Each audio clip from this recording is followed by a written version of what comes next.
Hello friends, welcome आपका Sam financial classes में। आप होप आप सब अच्छे होंगे, आपकी पढ़ाई अच्छी चल रही होंगी। फ्रेंड्स, आज जो हमारा टॉपिक होने वाला है, क्लास होने वाली है, एक एग्जाम्पल के ऊपर होने वाली है। हमारी एक एग्जाम्पल वाली क्लास होगी। एक्चुअली एग्जाम्पल नहीं है, कंसेप्ट क्लास ही है। इस एग्जाम्पल के थ्रू आज मैं आपको आगे आने वाले कंसेप्ट समझाने वाला हूँ, जो मैंने आपको लास्ट क्लास में थ्योरी में समझाया। लास्ट क्लास में अगर आप देखेंगे तो मैंने आपको एक ओवरव्यू दे दिया डायल्यूटेड ईपीएस के ऊपर कि डायल्यूटेड ईपीएस एक्चुअली होता क्या है ना। एक और ऊपर ऊपर से बता दिया, क्योंकि अभी इन डिटेल हम नहीं गए। इन डिटेल तो बेटा आज जाएंगे, ठीक है। कोई स्टूडेंट पहली बार अगर मेरा ये लेक्चर देख रहा है तो मैं उसको एक स्टैट्यूटरी वार्निंग देना चाहूंगा, या समझिए एक वार्निंग है जैसे, या डिस्क्लेमर भी समझिए, आपको जो समझना हो समझिए, कि अगर आप पहली बार ये लेक्चर देख रहे हैं तो कभी इसको अभी के अभी पॉज कर दीजिए बेटा, क्योंकि ये लेक्चर आपको बेनिफिट देने की जगह आपको डेंजरस फील होने लग जाए। मजाक नहीं कर रहा बेटा, सच में। क्योंकि इसका कंसेप्ट ये है, क्योंकि जो मैं शब्द बोलने वाला हूं, मैं अब इस पूरे लेक्चर में कुछ टर्म्स यूज करूंगा जो बेटा हमारे अपने बनाए हुए हैं, है ना। लेकिन वो आपको कभी समझ नहीं आएंगे, क्योंकि आप ढूंढने लग जाएंगे स्टडी मटेरियल में ऐसे कौन से टर्म्स आ गए भाई, हमने तो नहीं पढ़े, क्योंकि आपको समझाने के लिए मैंने वो चीजें यूज करी हुई, लेकिन एक्चुअली में वो एग्जिस्ट नहीं करती। उनके टेक्निकल नेम्स हैं, टेक्निकल नेम्स पे तो हम बाद में जाएंगे, पहले आपको चीजों से रूबरू तो करा दूं, है ना, फेमिलियर करा दूं। लेकिन उन फेमिलियर कराने के लिए मैंने कुछ टर्म्स अपने बना रखे हैं, जैसे डाइल्यूटिव एजेंट्स। पानी, ये पानी क्या होता है भाई साहब? पानी तो वही वही वाला पानी है भाई साहब, वाटर वाला जो आप लोग पीते हो। लेकिन फाइनेंस की दुनिया में भी कुछ पानी है, इसको डाइल्यूटिव एजेंट बोलता है। ये डाइल्यूटिव एजेंट क्या होते हैं, कंसेंट्रेटेड क्या है भाई साहब, ये क्या हो रहा है, सब कुछ नहीं पता। तो इसका यही रीजन है, क्योंकि आपने मेरे लास्ट लेक्चर्स, पास्ट लेक्चर्स अभी तक नहीं देखे हैं बेटा। तो आप लोगों को पहले मेरी पूरी ईपीएस, मैंने ये नहीं बोला मेरा लास्ट लेक्चर देख के आओ, नहीं, पूरी ईपीएस सीरीज जो मैंने शुरू से स्टार्ट करी है वहां से देखना पड़ेगा। क्योंकि बेटा ये चल रहा है मेरा डायल्यूटेड ईपीएस, बेसिक ईपीएस पढ़ा भी चुका हूँ। और आपको तो पता ही है डायल्यूटेड ईपीएस मैंने आपको पहले ही बता रखा है। डायल्यूटेड ईपीएस के निकालने के लिए जो सबसे पहला स्टेप होता है वो बेसिक ईपीएस निकालना होता है। अब अगर आपको बेटा पहले ही स्टेप नहीं आता, बेसिक ईपीएस ही नहीं निकालना आता, तो आप डायल्यूटेड ईपीएस क्या ही पढ़ोगे बेटा, फेल हो जाओगे, नहीं आएगा आप लोगों को समझ में। इसलिए पहले आपको मेरे शुरू से देखना पड़ेगा, जो मैंने अपनी ईपीएस स्टार्ट करी है, एटलीस्ट ईपीएस सीरीज से तो स्टार्ट कर ही दो। वैसे तो मैंने ये बोला मार्केट रेशियो से मेरा स्टार्ट करना, लेकिन अगर आप कह रहे हो नहीं सर इतना टाइम नहीं है, मार्केट रेशियो से खोल के बैठेंगे, चलो बेटा ईपीएस सीरीज की जो मेरा पहला ईपीएस लेक्चर है उससे स्टार्ट कर देना। ये तो बेटा मस्ट है, तभी जाके आपको इसका 200% नहीं 300% बेनिफिट मिलेगा, वरना तो बेटा आपको कुछ भी बेनिफिट नहीं मिलेगा। रीजन ये है क्योंकि बेटा आप कहीं ना कहीं से आधा अधूरा या पता नहीं कौन सा ज्ञान लेके आए हो, अपने दिमाग के अंदर कुछ कुछ फिट कर रखा है, डायल्यूटेड ईपीएस के ऊपर कुछ इंप्रेशन बना रखे हैं। वो ही है बेटा सबसे बड़ी फसाद की जड़, क्योंकि आपके ब्रेन के अंदर आपने वो चीजें फिट कर रखी हैं। अब वो चीजें इतनी रिजिड है ना, जब मैं आपको ये कंसेप्ट आपके भेजे के अंदर ट्रांसफर करूंगा, डालूंगा, वो आने नहीं देंगे जो आपके अंदर ऑलरेडी है भेजे के। वो डालने नहीं देगा, वो कह रहा है नहीं नहीं ये तो हमको हटाने के चक्कर में, ये तो हमको रिप्लेस करने के चक्कर में, वो कह रहा है ये तो हमारी जगह खा रहा है भाई साहब, ये कंसेप्ट वो आपको वो मेरे कंसेप्ट को आपके ब्रेन के अंदर आने नहीं देंगे, जो आपके अंदर ऑलरेडी बैठे हुए हैं, क्योंकि वो जगह पकड़ के बैठ गए, उनको हटना नहीं, क्योंकि ये जब कंसेप्ट आएंगे वो हटा देंगे ना उसको। लेकिन यही दिक्कत है, इसलिए मैं कह रहा हूँ मेरी क्लास में आप जब भी आओगे बेटा, मान के चलना आपको कुछ नहीं आता, चाहे आपको थोड़ा बहुत आता भी हो, सबको बाहर रख के आना बेटा, क्योंकि वो कॉन्ट्रडिक्ट करने लग जाएंगे आपको, वही आपको समझने नहीं देंगे। लेकिन मैं आपको बता रहा हूँ, पूरी ईपीएस सीरीज जब मेरी खत्म हो जाएंगी बेटा, आप इतने एक्सपर्ट बन जाओगे ईपीएस में कि मैं आपको क्या बताऊं, ढूंढ ढूंढ के क्वेश्चन करोगे, ढूंढ ढूंढ के, मैं मजाक नहीं कर रहा। चाहे डायल्यूटेड ईपीएस आपके पेपर में टेस्ट नहीं हो रहा लास्ट 3-4 साल से, वो क्यों है, वो भी रीजन आपको खैर ईपीएस सीरीज जब मेरी खत्म हो जाएगी वो आपको अपने आप समझ में आ जाएगा। अगर आप जानना चाहते हो तो बेटा ये बहुत बड़ा है, एक्चुअली बड़ा है। देखिए आपको तो पता ही है, मैंने आपको पहले बता रखा है, कैपिटल स्ट्रक्चर दो टाइप के होते हैं, सिंपल और एक कॉम्प्लेक्स। कॉम्प्लेक्स जब हो जाता है तो अकाउंटेंट्स को बेटा डायल्यूटेड ईपीएस निकालनी पड़ जाती है, वहां पे जैसे अब तक आपने सीखा है बेसिक ईपीएस वैसे नहीं निकाली जाती। इसलिए अकाउंटेंट इसको कॉम्प्लेक्स बोलते हैं, क्योंकि बेटा अकाउंटेंट्स का एक्चुअली काम बढ़ गया। कॉम्प्लेक्स का मतलब ये नहीं है कि आपकी कैलकुलेशन कॉम्प्लेक्स हो गई, क्वेश्चन डिफिकल्ट हो गए, ऐसा कुछ कॉम्प्लेक्स का नहीं है। 6 बजे बेचारे अकाउंटेंट घर चले जाते हैं बेसिक ईपीएस कैलकुलेट करके, अब उनको 8 बजे घर जाना पड़ेगा, 2 घंटा एक्स्ट्रा बैठना पड़ेगा। कॉम्प्लेक्स हो गया ना बेटा, अरे लाइफ कॉम्प्लेक्स हो गई यार इस डायल्यूटेड ईपीएस के चक्कर में, इसलिए बोला हुआ है, ठीक है। इसका कोई वो नहीं है, आपको कोई ज्यादा स्ट्रेस लेने की जरूरत नहीं है। तो वो हम पढ़ेंगे। दूसरे की कैलकुलेशन बहुत लंबी है बेटा, बेसिक ईपीएस में तो कुछ भी नहीं है, आईएससी निकालो, वैंस को निकालो, डिवाइड करके आंसर निकाल दो। हाँ, weighted average number of common share outstanding निकालने वाला थोड़ा गेम है उसमें, नो डाउट, लेकिन वो भी प्रैक्टिस के साथ जल्दी जल्दी हो जाता है। लेकिन डायल्यूटेड ईपीएस तो बेटा यहाँ से स्टार्ट होता है, पहले आपको आईएससी निकालना है, ये तो पहले आपको बेसिक ईपीएस निकालना है, यहाँ से तो स्टार्ट है। उसके बाद बेटा आपको इंटरमीडिएटरी डायल्यूटेड ईपीएस या इंडिविजुअल डायल्यूटेड ईपीएस निकालनी है सबकी, मतलब एक एक डाइल्यूटिव एजेंट की सेपरेट सेपरेट ईपीएस निकालनी, इसको इंटरमीडिएट डाइल्यूटेड ईपीएस बोलते हैं, जो कि शायद आपके बहुत सारे स्टडी मटेरियल्स में आपको दिखता होगा।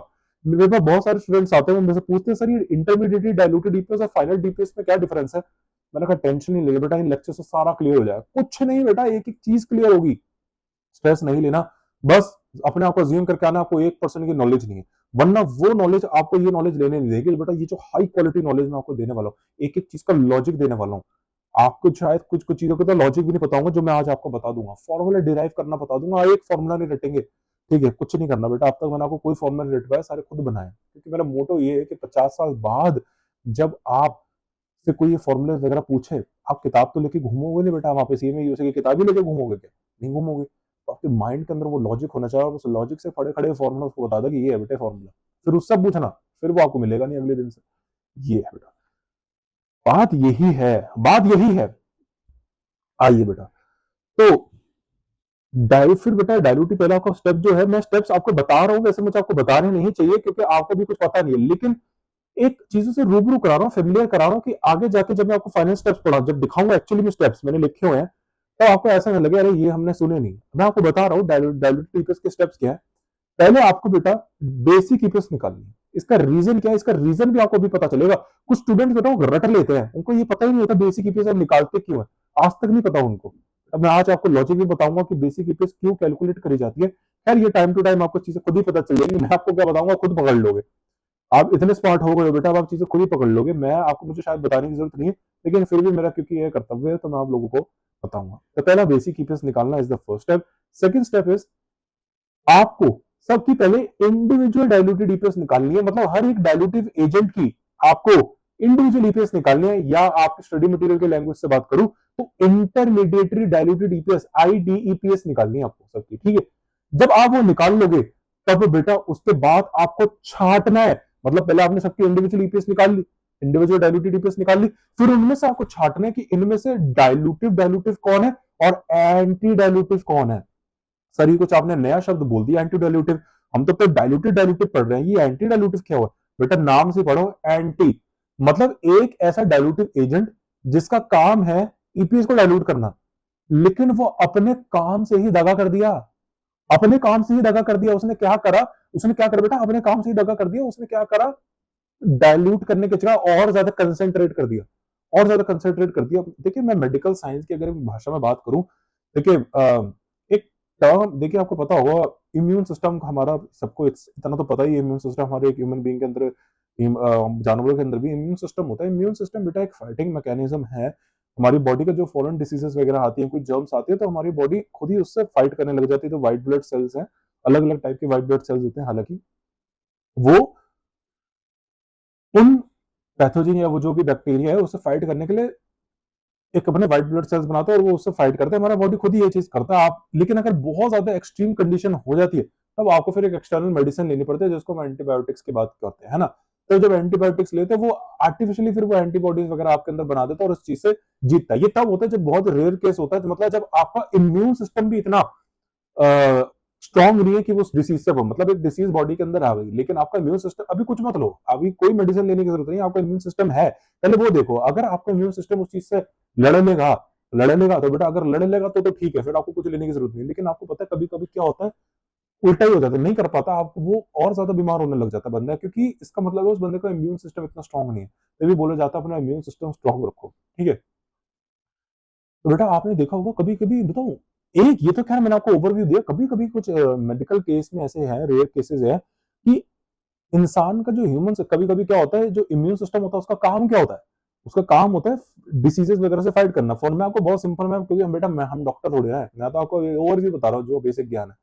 उसका काम क्या होता है, डिसीजेस वगैरह से लड़ना, जो फॉरेन बॉडीज आ गई उनसे लड़ना, कहीं वो गदमना मचा दे बॉडी के अंदर।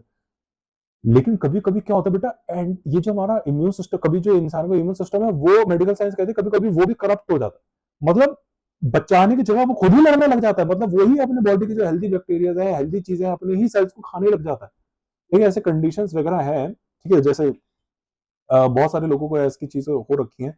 तो इसका खैर मेडिकल साइंस में इलाज भी है, कुछ कुछ का इलाज अभी है भी नहीं बेटा, ठीक है, कुछ कुछ का इलाज भी नहीं है। तो इसे उसमें क्या होता है, इम्यून सिस्टम जो इसका काम लड़ना होता है, वो ही एक्चुअली बॉडी का दुश्मन बन जाता है बेटा। तो ये आप सोच सकते हो कितनी खतरनाक चीज है ये एक्चुअली में। अरे आपकी बॉडी में एक चीज है इम्यून सिस्टम, अगर वो ही बगावत पे आ जाए बेटा, वो ही लड़ने लग जाए, फिर तो बचाएगा कौन उससे। ठीक है, तो ये होता है। ऐसे ही बेटा एक डाइल्यूटिव एजेंट है, उसका काम क्या है, डाइल्यूटिव एजेंट का काम है, नाम से पढ़ो ना, वो डाइल्यूटिव एजेंट है, मतलब वो एक एजेंट है जो चीजों को डाइल्यूट कर देता है। लेकिन डाइल्यूट करने की जगह बेटा वो और ज्यादा कंसेंट्रेट कर रहा है, मतलब डाइल्यूट नहीं कर रहा। उसे कहते हैं एंटी डाइल्यूशन। मतलब भाई साहब तेरे जो काम दिया गया तू तो उसका ऑपोजिट विपरीत काम कर रहा है, तू तो उल्टा कर रहा है भाई साहब। निकल बेटा, उसको तो गेट आउट करके लात मार के बाहर निकाल के चल भाई, तेरा कोई काम नहीं है, तू तो बेटा गड़बड़ कर रहा है। और तो बेटा हमको ये चीज छाटनी है, तो पहले आपको इंटरमीडिएट डाइल्यूटेड ईपीएस निकालनी है। उसके बाद आपको छटाई करनी है कि इनमें से डाइल्यूटेड कौन सा है भाई साहब और उससे एंटी डाइल्यूटेड कौन सा है। इसको पहचानने का एक तरीका है, तभी ही बेटा हम स्टेप 1 निकालते हैं, जिसको बेसिक ईपीएस बोलते हैं। आपको स्टेप 3 में जाके समझ में आएगा कि क्यों हम बेसिक ईपीएस निकालते हैं सबसे पहले। हाँ, क्योंकि वो एक इंडिकेटर, वो एक स्टैंडर्ड है। जब आप वो स्टैंडर्ड को निकाल लोगे तब जाके ही आप अपना बेसिक ईपीएस, सॉरी, आप जब वो स्टैंडर्ड निकाल लोगे उससे से ही आपको पता चलेगा अच्छा कि ये डाइल्यूटिव है और ये चीज एंटी डाइल्यूटिव है। देखिए मैं आपको एक चीज बता देता हूँ, आपके लिए इंपॉर्टेंट भी है, क्योंकि देखिए आप एक सीएमए बनने वाले हैं, आप एक मैनेजमेंट अकाउंटेंट बनेंगे। तो मैनेजमेंट के अंदर एक फील्ड होती है बेटा कॉस्ट, आपको शायद पता ही होगा, क्योंकि पार्ट 1 आप अगर नहीं पढ़ के आए तो शायद कोई नहीं, तो मैं आपको बता देता हूँ। सीएमए का जो एक one of the main branch है बेटा। मैं बोलता हूँ, मतलब उसके बिना मैं इमेजिन कर ही नहीं सकता। सीएमए जैसे एक इंसान की आत्मा के बिना बेटा, मतलब आपके पास एक बॉडी पड़ी है बेटा, ऐसा ही है मतलब सीएमए भी, मतलब अगर उसमें कॉस्टिंग नहीं है अगर, ठीक है, तो सीएमए में आपको कॉस्टिंग पढ़नी है बेटा, इतना इंपॉर्टेंट फील्ड है।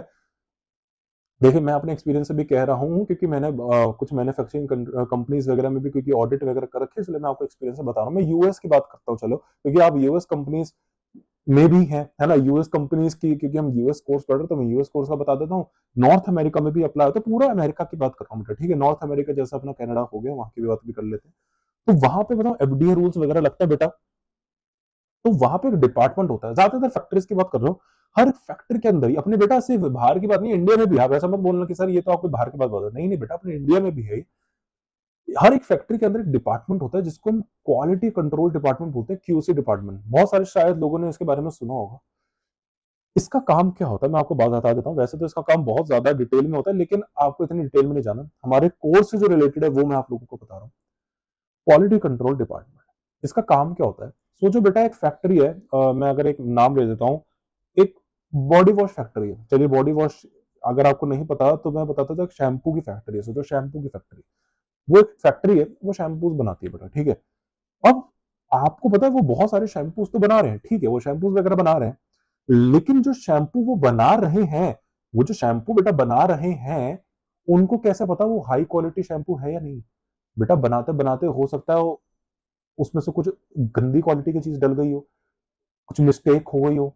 अरे जो बंदा बाल जो वहां पे बना रहा था उसका एक बाल गिर गया बेटा, बाल गिर गया हो, दाढ़ी का उसका कोई दाढ़ी का बाल गिर गया हो, है ना, कुछ भी हो सकता है बेटा। वो ग्लव्स डाल रहा था गलती से ग्लव्स ही गिर गया हो, है ना, बैच खराब हो गया, ज्यादा हो सकता है 200 ml केमिकल डालना था उसने 300 ml डाल दिया हो। तो बेटा हर एक चीज से उल्टी सीधी चीजें हो जाती है। तो आपको कैसे पता आपने जो प्रोडक्ट बना दिया वो बिल्कुल 100% है। आप तो बेटा बना के आप तो बोल दो कि नहीं तो बिल्कुल ठीक है, और आप आगे जाके पैकिंग में डाल दोगे, पैकिंग में वो अप्रूव हो जाएगा और कस्टमर उसको यूज करेगा। जैसे वो यूज करेगा उसको जलन जलन हो रही है, भाई ये क्या डाल दिया, फेंको इसको, जलन महसूस हो रही है। बेटा ये चीज ना हो जाए, अगर ऐसी चीज होने लग जाएगी तो इससे पता क्या हो जाए, कस्टमर खराब, बेटा कस्टमर की वैल्यू खराब हो जाएगी, वो बोलेगा मैं इतने पैसे देंगे, ये क्या जलन वाला प्रोडक्ट दे रहा है कंपनी, ये बेकार है, इसने केमिकल्स डाल रखे हैं। तो बेटा इस ऐसी चीज ना हो जाए तो बीच में एक डिपार्टमेंट होता है, मतलब जो प्रोडक्शन एक होता है बेटा, जो प्रोडक्ट बनाता है, एक प्रोडक्शन होता है इनके बीच में, मतलब जो माल बन गया वो सीधा प्रोडक्शन लाइन में नहीं जाता पैक होने, उसके बीच में डिपार्टमेंट होता है, QC department, quality control department बोलते हैं। वो पहले वो जो प्रोडक्ट बन गया, वो जो बैच बन गया, उसकी क्वालिटी टेस्टिंग करते हैं। बेटा क्वालिटी टेस्टिंग करेंगे वो, क्वालिटी ऐसी मेडिसिन के साथ भी होता है, फार्मा कंपनीज में आप जाएंगे वहां भी होता है, वहां पे जो दवाई बना दी, अरे ये दवाई ठीक है भी या नहीं, इसमें कोई ज्यादा केमिकल्स तो नहीं डाल दिए, अरे इसमें कोई ज्यादा मेडिसिन तो नहीं डाल दी, अरे 0.5 mg डालना था कि 0.06 भी तो नहीं कर दिया। बेटा 0.mg फार्मा कंपनी के लिए बहुत बड़ी चीज होती है, एक एक mg, अरे पॉइंट mg का खेल होता है। एंटीकोगुलेंट मेडिसिन में तो बेटा पॉइंट पॉइंट का गेम होता है ना, ठीक है। तो बात मैं आपको क्या कह रहा हूँ, बहुत इंपॉर्टेंट जो मैं आपको बात बता रहा हूँ। तो वो क्या करते पहले उन्होंने बताऊं, उससे वो ठीक करते, लेकिन क्वालिटी कंट्रोल वाले चेक करते। लेकिन अब आपके माइंड में डाउट ये आना चाहिए, सर ये चेक करेंगे कैसे, बेटा चेक करने के लिए उन्होंने एक स्टैंडर्ड बना दिया होता है। फॉर एग्जाम्पल आपके सीए में यूएसए में आपको कैसे कह सकते हो कि आप पास हो गए पार्ट के अंदर, आप अभी पार्ट 2 दे रहे हो, आप कैसे कह सकते हो मैं पार्ट 2 में पास हो गया? आप बोलोगे अरे सर मेरा 360 से ऊपर स्कोर है ना इसलिए पास हो गया। हाँ, स्टैंडर्ड बना रखा है ना आपके सीए में, इंस्टीट्यूट ने, आपका जो आईएमए है उसने साफ साफ बता रखा है, उन्होंने एक स्टैंडर्ड बना रखा है कि भाई साहब 360 इज द स्केल्ड स्कोर, ये 360 हमने एक स्टैंडर्ड बना दिया। अगर कोई बच्चा 360 ले आया तो हम उसको पास मान लेंगे, किसी के अगर 350 आ गए तो वो फेल है, वो नहीं, वो दोबारा रीअटेम्प्ट करेगा बेटा, ये एक स्टैंडर्ड है। ऐसी 100 में से अगर 33% ले आया तो पास है, 32 ले आया तो फेल है, 34 ले आया तो पास है, 33 है तब भी पास है। तो एक स्टैंडर्ड बनाते हैं बेटा, दुनिया में एक स्टैंडर्ड बनाते हैं। हम पहले एक काम करते हैं, फिर जो ऑलरेडी दुनिया में एक स्टैंडर्ड बना रखा है हम उससे अपने आप को कंपेयर करते हैं कि क्या हमने अच्छा परफॉर्म कर दिया उससे। ऐसे ही बेटा ये क्यूसी कंट्रोल वाले होते हैं, ये भी ऐसे ही करते हैं। आप कंपनी ने जो प्रोडक्ट बना दिया, कंपनी को तो पता नहीं, उस बेचारे ने तो बना दिया, जो वो जिसने वो प्रोडक्ट बनाया उसको थोड़ी ना इसकी नॉलेज है, वो चारा वो तो सोच रहा है ठीक बना। लेकिन quality control are actually expert, और एक्चुअली उनके पास बेटा पूरा एक्सपर्टाइज होता है, वो कर लेते हैं बेटा, ठीक है, उनके पास पूरी एक नेक्स्ट लेवल एक्सपर्टीज होती है, नॉलेज है, क्वालिफिकेशंस है। वो चेक करते हैं बेटा उसका कि उसके अंदर ये जो कंपोनेंट्स है बिल्कुल ठीक है या उनके पास सर्टेन केमिकल्स होते हैं, सेंट्रीफ्यूगल मशीन होती है, उससे वो चीजें चेक करते हैं, रेफ्रिजरेट करते हैं, माइक्रोस्वैप टेस्टिंग करते हैं, बहुत चीजें होती है बेटा, ठीक है, इसके अंदर। तब जाके वो इस निष्कर्ष, और वो जो स्टैंडर्ड बना रखा है कि देखो ये पर्टिकुलर प्रोडक्ट है, इसमें इतना इतना एनजी डलना चाहिए था, इसमें इतना डाला, इतना केमिकल डलना चाहिए था, इतना डाला, एल्कोहल की मात्रा इतनी होनी, इंडस्ट्रियल एल्कोहल जो होता है इतना डाला, इसने इतना डाला, बेटा हो सकता है 2-3 चीजें इसमें ऊपर ज्यादा हो गई हो, तो बेटा वो उसको सर्कल कर देगा, वो बोलेगा भाई साहब देखो आपने, वो कैसे पता करा, क्योंकि एक स्टैंडर्ड बना रखा है ना प्रोडक्ट ने, कंपनी ने स्टैंडर्ड दे रखा है, देखो ये जो पर्टिकुलर प्रोडक्ट बनेगा इसका ये स्टैंडर्ड है, मतलब अगर परफेक्ट प्रोडक्ट बनाना है तो आपको पूरा पूरा ये स्पेसिफिकेशन लिखनी है बेटा। जैसे आप कभी किसी फूड चेन ऑडिट में देखेंगे या किसी फूड चेन कंपनी रेस्टोरेंट्स में जाएंगे, वहां पे उनका एक लिखा होता है बेटा, कुछ चिपके हुए होते हैं दीवारों के अंदर।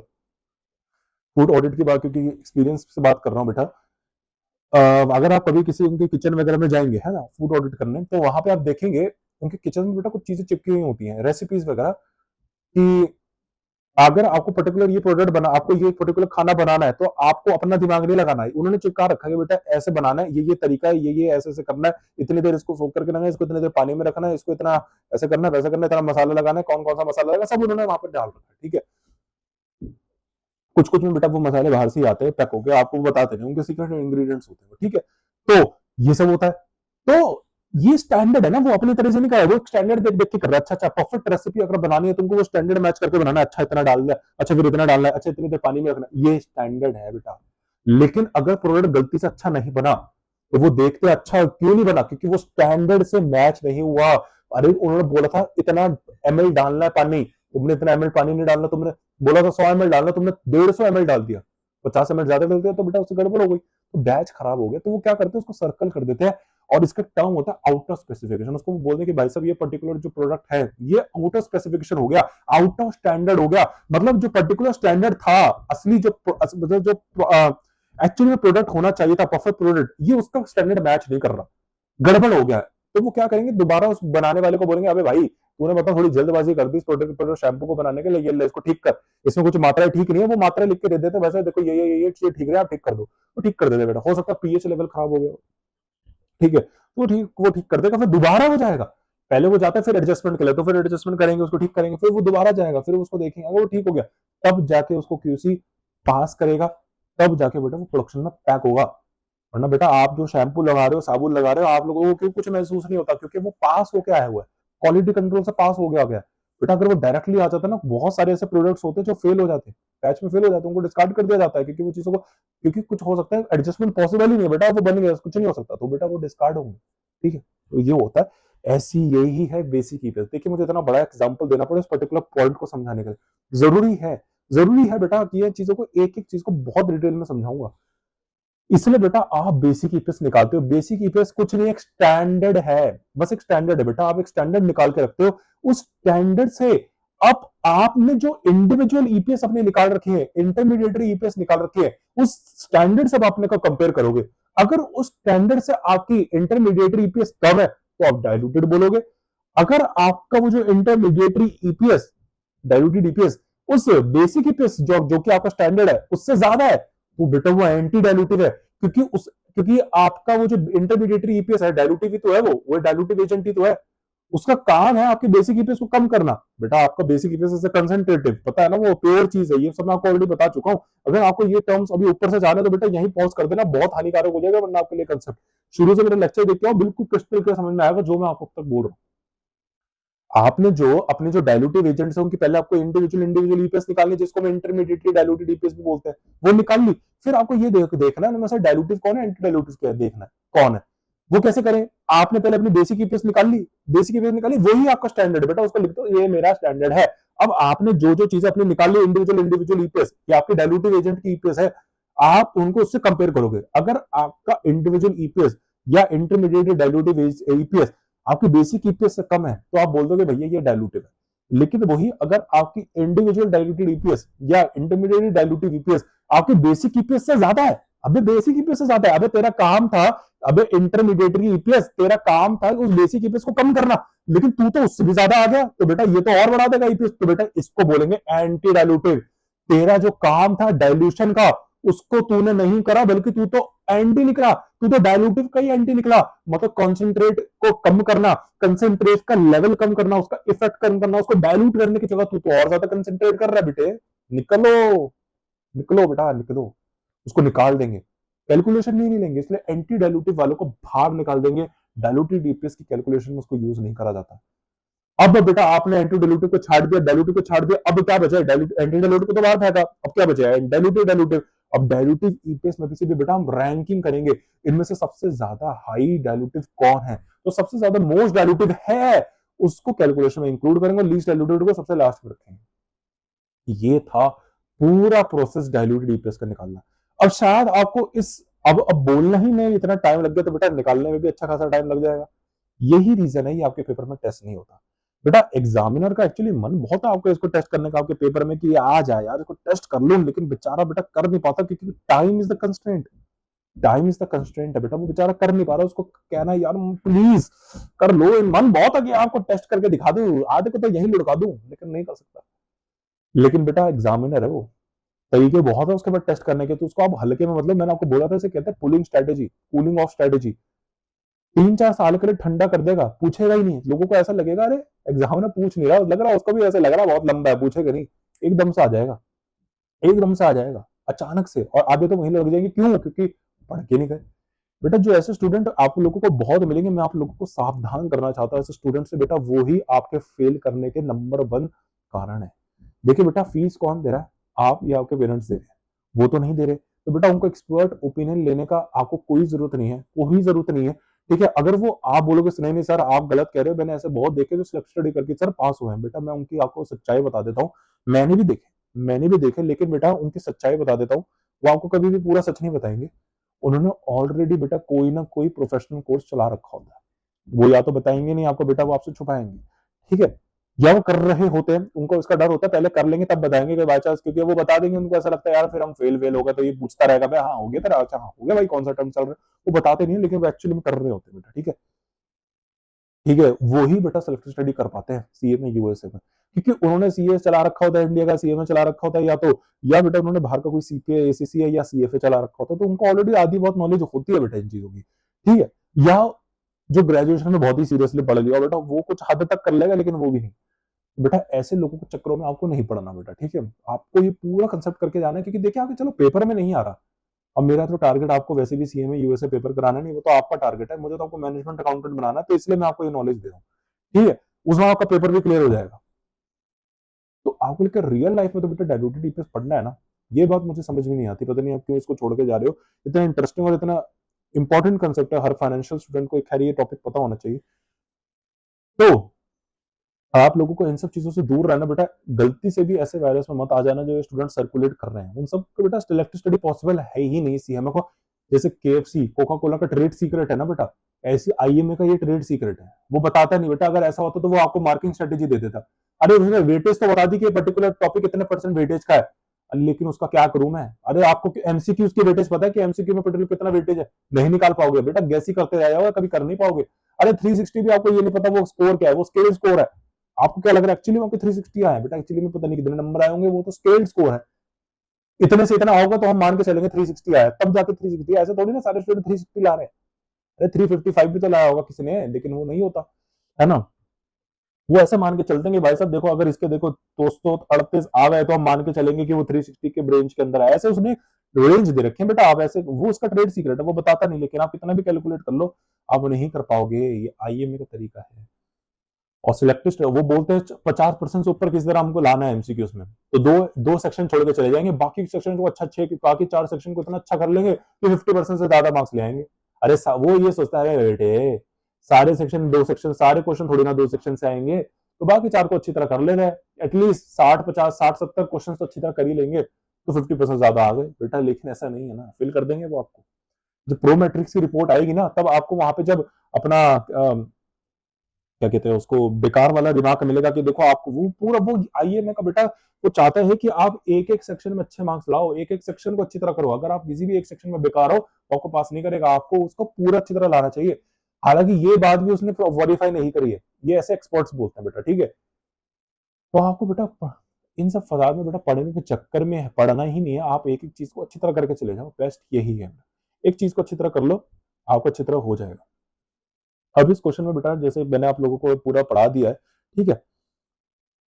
इस एग्जाम्पल में जो मैंने आप लोगों के लिए रखे हैं वो 3 चीजें रखी हैं। देखिए उसका कराने से पहले थोड़ा जो मैंने लास्ट क्लास में आप लोगों को बताया था कि बेटा डाइल्यूटेड ईपीएस निकालने के 2 मेथड्स हैं, एक तो ट्रेजरी स्टॉक मेथड है और इफ कन्वर्टेड मेथड है। देखिए ये जो ट्रेजरी स्टॉक मेथड है बेटा, ये स्टॉक ऑप्शन वाला में लगेगा, और जो इफ कन्वर्टेड वाला है बेटा वो कन्वर्टेबल बॉन्ड्स और कन्वर्टेबल प्रेफरेंस पे लगेगा। अब अगर कोई महाप्राणी भूल गया कि क्या होते हैं, जो जबकि वो मेरा लेक्चर देख के आया, उनके लिए बता देता हूं। अगर ऐसा चलता रहा तो बेटा बहुत जल्द आपका सीए में कुछ खास क्लियर होगा नहीं, अगर इतनी जल्दी शॉर्ट स्पेन मेमोरी रखोगे, ठीक है। चलिए, तो 3 पानी होते हैं, 3 पानी। देखिए केमिस्ट्री की दुनिया में एक होता है कंसंट्रेटेड और एक होता है डाइल्यूटेड। कंसंट्रेटेड मतलब जिसका प्रॉपर प्योर फॉर्म होता है, acid, it's a pure form. मतलब बेटा एसिड, अगर आप किसी किसी कंपाउंड किसी सब्सटेंस को एसिड में डाल दोगे तो बेटा वो तो घुल जाएगा, खत्म हो जाएगा। बताइए, हम केमिस्ट्री लैब में बचपन में जाते थे, एसिड होता था, है ना, हमारे टीचर्स बोलते थे इससे पर्टिकुलर आपको बहुत दूर रहना है, बहुत खतरनाक है, स्किन पे लग गया तो जला देगा, ऐसे होता था ना बेटा। तो एसिड होता है बेटा वो, ठीक है। वो कंसंट्रेट मॉडल होता है। अब क्या होता है, जो केमिस्ट होते हैं उनको एसिड का लेवल कम करना है, एसिडिक उसका कम करना है, क्योंकि बाई चांस बेटा वो अगर गलती से गिर गया वो तो हालत खराब कर देगा। अब उसका इफेक्ट कैसे कम करें, तो इफेक्ट कम करने के लिए बताऊं, उनको डाइल्यूटिव एजेंट्स को यूज करते हैं। बहुत होते हैं बेटा केमिस्ट्री में, बहुत सारे डाइल्यूटिव एजेंट्स होते हैं, जैसे बेसिक होते हैं कुछ जिनकी प्रॉपर्टी बेसिक होती है, पीएच बेसिक होता है। अब वो इतना डिटेल में नहीं जाना, हम सिंपल लेके चलते हैं पानी।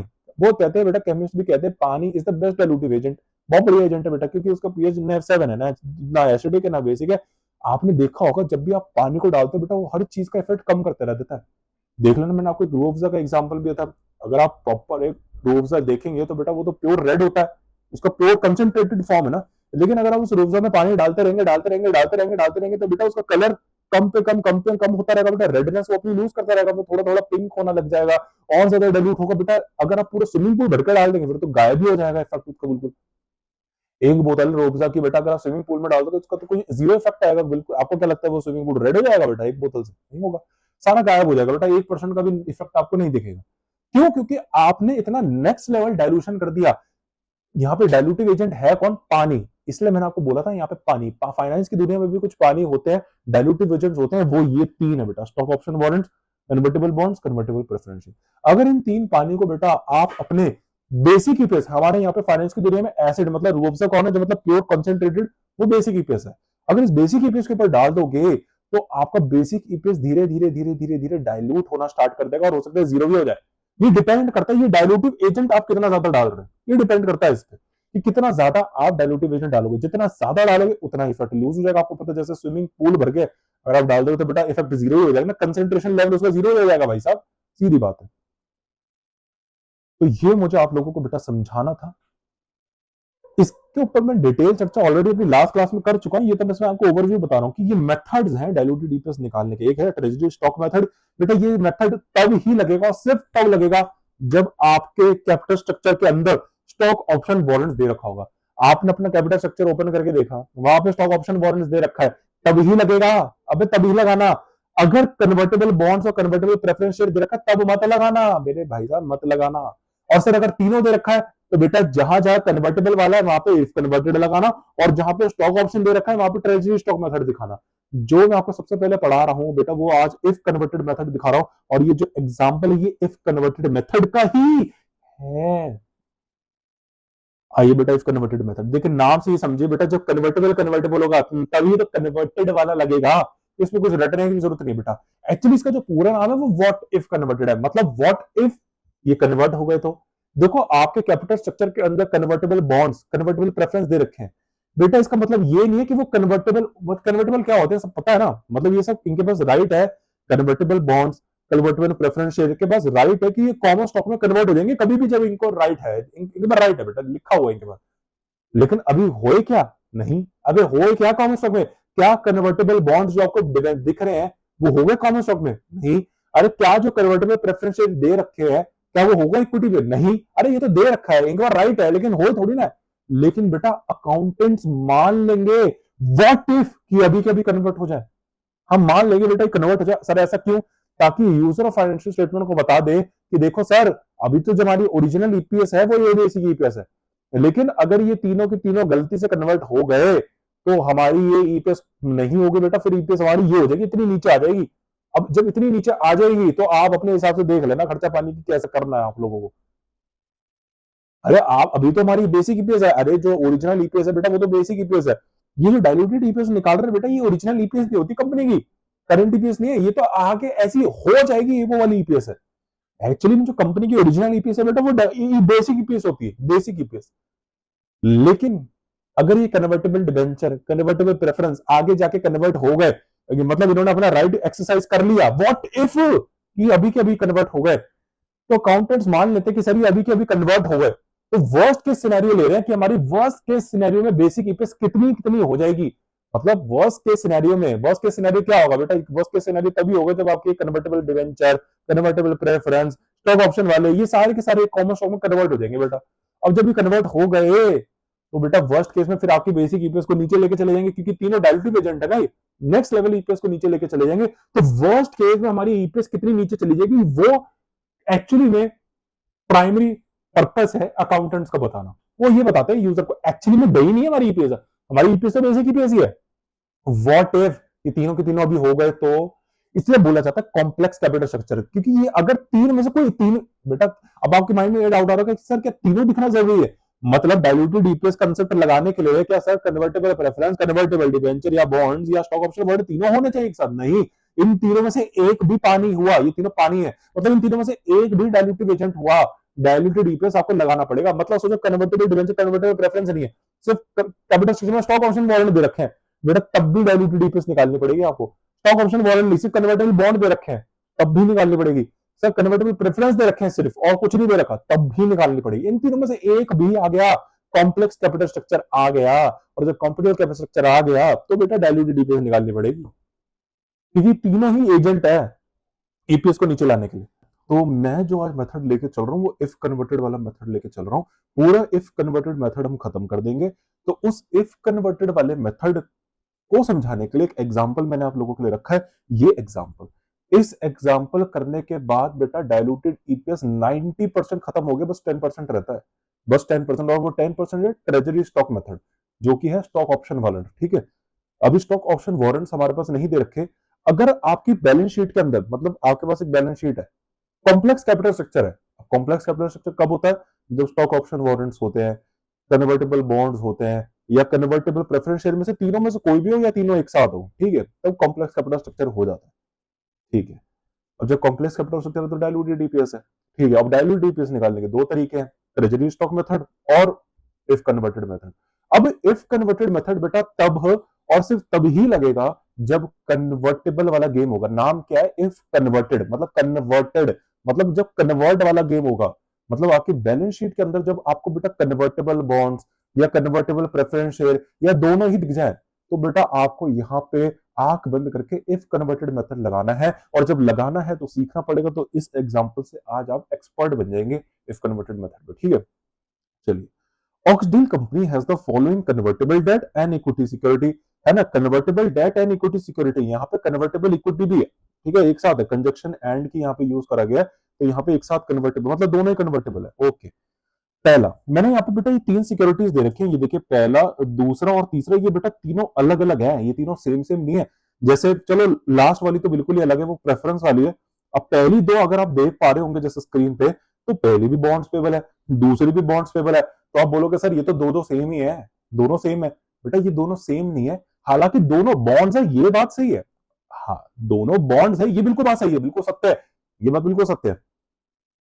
लेकिन दोनों अलग अलग टाइप के बॉन्ड्स है बेटा, ठीक है, वो बात अलग है, ठीक है, दोनों अलग अलग टाइप के ए बॉन्ड्स की कैटेगरी में आते हैं, लेकिन अलग अलग है। चलिए ठीक है, क्या है बेटा, बॉन्ड्स पेएबल है, मतलब कंपनी ने पैसा मार्केट से उठाया उधार पे, सीधे मार्केट से उठाया, बैंक से नहीं उठाया, मार्केट से उठाया। अब जब कंपनी मार्केट से पैसा उधार पे उठाती है तो बॉन्ड्स इशू करती है, ठीक है, पब्लिक को बॉन्ड्स दे देती है और उसके बदले पैसा उठा लेती है, ठीक है।